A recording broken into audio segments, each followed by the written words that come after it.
Olá pessoal, tudo bem? Olá professores, coordenadores que acompanham o meu canal. Esse é mais um vídeo da série O Papel do Coordenador Pedagógico. Hoje eu vou falar um pouco dos perigos que tem nessa função em relação às multitarefas que aparecem para o coordenador pedagógico. Se você é coordenador pedagógico, você sabe o que estou dizendo, né? Uma chuva de coisas diferentes para você fazer todos os dias na escola. Você nem sabe por onde começar? Pois é.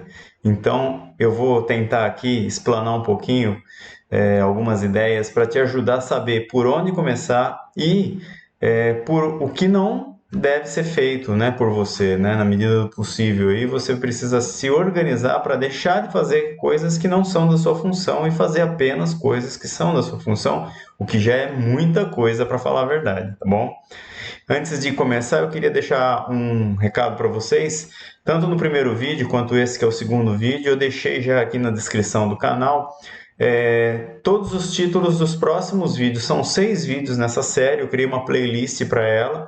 Bom, então deixa aí seu comentário, de repente, né, se faltar algum assunto nessa série aqui, você pode sugerir aí, quem sabe eu gravo mais um vídeo aí para complementar, tá bom?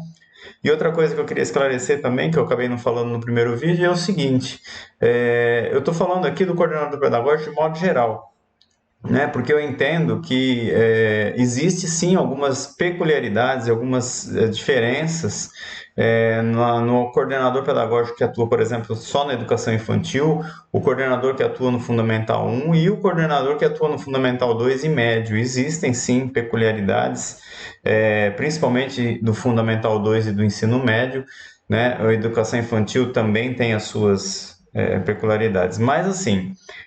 O que eu estou dizendo aqui, eu entendo que é papel do coordenador em qualquer área que ele atue, até mesmo no ensino superior, são coisas que precisam estar no foco do coordenador pedagógico, tá bom?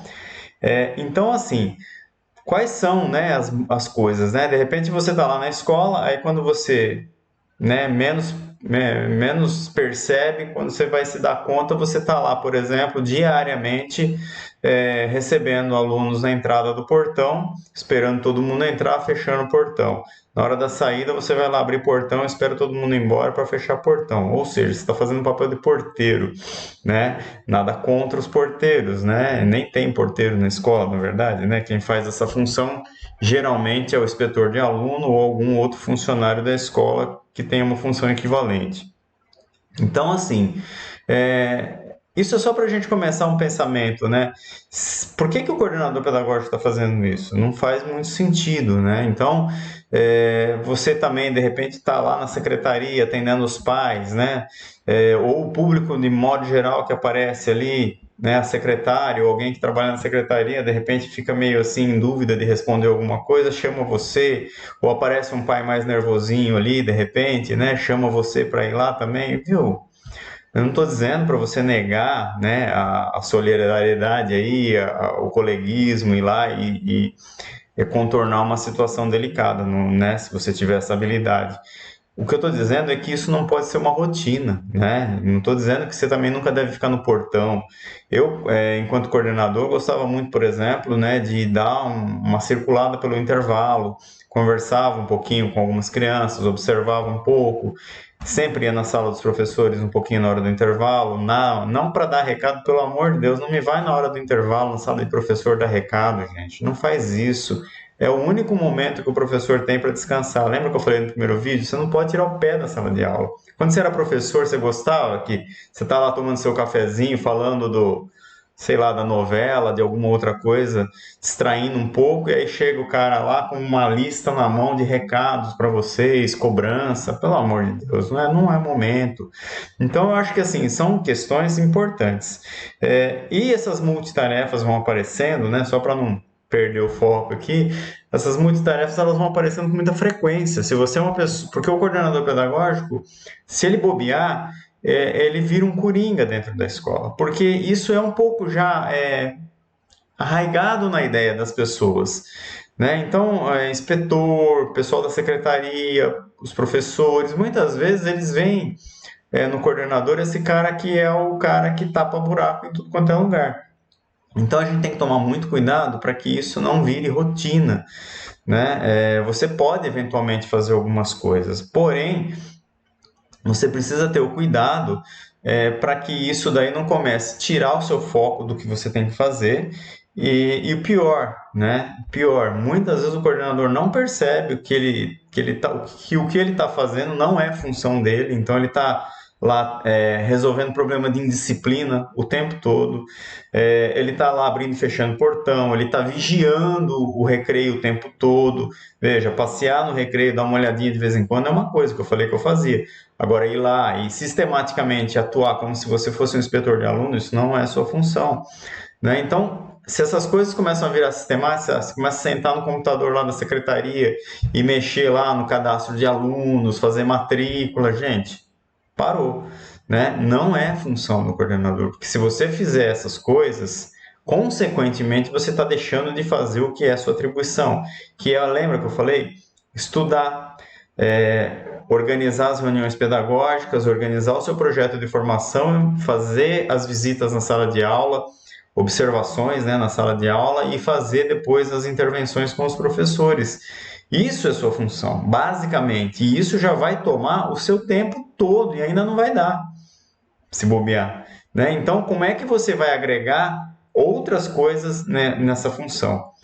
E aí tá, mas Wagner, aparece um monte de coisa, como é que eu vou falar não? Às vezes é o próprio diretor que pede. Pois é, se é o diretor que pede, você vai ter que sentar com ele e conversar. Escuta, como é que a gente vai fazer aqui? Olha, né, eu preciso atender as necessidades dos professores, não posso ficar atendendo essas coisas.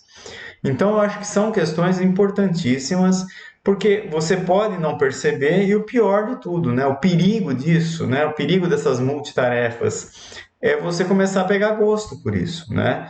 Porque e essas multitarefas, eu vou dizer para vocês que talvez, tá? Isso é uma hipótese minha, não estou baseado em nada científico, mas assim, o fato do coordenador ficar fazendo um monte de coisa, né, pulverizada durante o dia dele, corre para cá, corre para lá, corre lá, enfim, né? É, isso contribui significativamente, no meu ponto de vista, para que quem está no entorno, tanto a comunidade escolar, os alunos, os próprios professores, que veem o coordenador fazendo essas monte de coisas, comecem a olhar e a entender e acreditar que aquilo realmente é o trabalho do coordenador e que ele é um coringa, então começam a pedir coisas absurdas para ele. Tá? E ele não vai falar não, ele vai fazendo e no fim ele não faz o que ele tinha que fazer. Só que daí a cobrança vai vir. Né? Que cobrança é essa? Os resultados pedagógicos da escola. Né? Qualquer problema que vai ter ali, primeira pergunta que um supervisor, alguém vai fazer é quem é o coordenador da escola. Né? Então veja, você tem que tomar esse cuidado porque você não pode contribuir para a ideia de que o coordenador é o cara que faz tudo um pouco na escola, tá bom? Não é, né? Existem funções definidas e determinadas na escola, né? Eu sei que muitas vezes nas escolas está faltando gente aqui, faltando gente ali e tal, né? É o que eu disse. Eu não estou dizendo aqui que você vai ser desumano, você vai virar para o cara e falar, não, olha, eu não vou fazer nada hoje, faltou todo mundo lá fora, mas eu vou ficar aqui trancado estudando. Não, eu vou dar uma mão hoje, tá? Não pode ser uma coisa. A mesma coisa, por exemplo, substituir professor quando falta, né? Eu costumo dizer o seguinte, o coordenador deveria, né, como parte da sua rotina, incluir lá a substituição programada de professores, por exemplo. Então, eu sei que o professor fulano vai faltar daqui 2 dias, eu me preparo e eu falo, olha, eu vou ficar no seu lugar. Porque isso é uma possibilidade de você, né, de novo, continuar com o pé dentro da sala de aula, porque ao entrar lá dentro e ficar um período todo lá com aquelas crianças, com aqueles adolescentes, você vai, né, sentir o que de fato está acontecendo na sua escola, pelo contexto que você vai estar vivenciando ali dentro da sala de aula. Né? Ao mesmo tempo, você vai ver também, né, inevitavelmente você vai perceber coisas boas que esse professor está fazendo e coisas que talvez precisem ser melhoradas, e aí, é lógico, a sua ética, né, profissional, né, vai te orientar a como poder conduzir um trabalho em relação ao professor depois que você ficou na sala dele, tá certo? Sem criar nenhum problema com isso, né?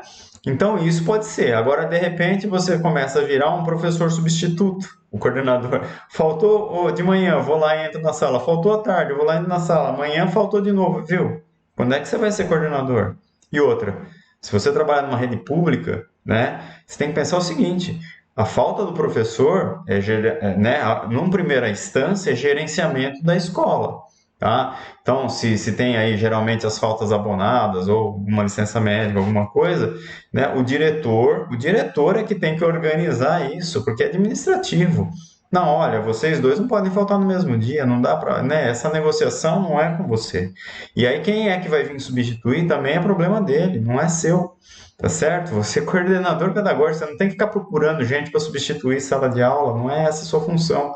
É, e muito menos entrar lá dentro, a menos que você tenha programado para fazer isso, porque aí sim vai fazer parte da sua função. Se você programar para ir lá para, né, para vivenciar um pouco a sala, para conhecer melhor aqueles alunos, para conhecer um pouquinho melhor o trabalho do professor para poder ajudar ele, ou enfim.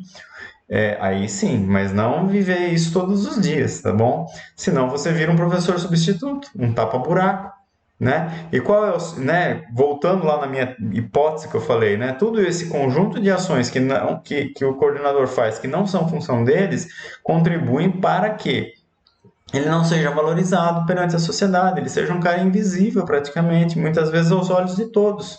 Quantas vezes, né, as famílias às vezes vêm na escola, eles procuram, eles nem sabem quem é você, de repente às vezes até conversa com você, tudo, mas não faz a correlação, ou até te chama às vezes de coordenador, mas não sabe o que você faz, né? Então, uma outra coisa importante que eu vou talvez abordar mais para frente, num outro vídeo, é essa relação com a comunidade. A comunidade tem que ter muito claro qual é a sua função dentro da escola.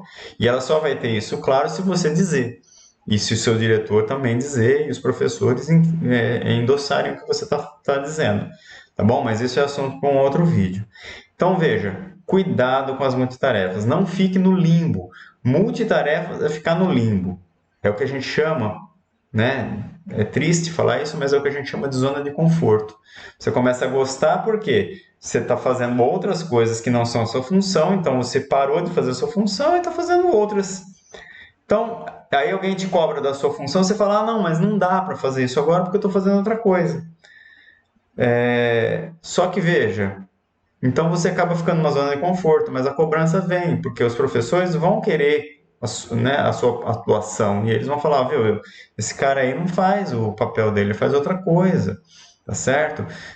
Então isso não é legal, e você fica nessa zona de conforto e a escola corre frouxa, né, na parte pedagógica, tá bom?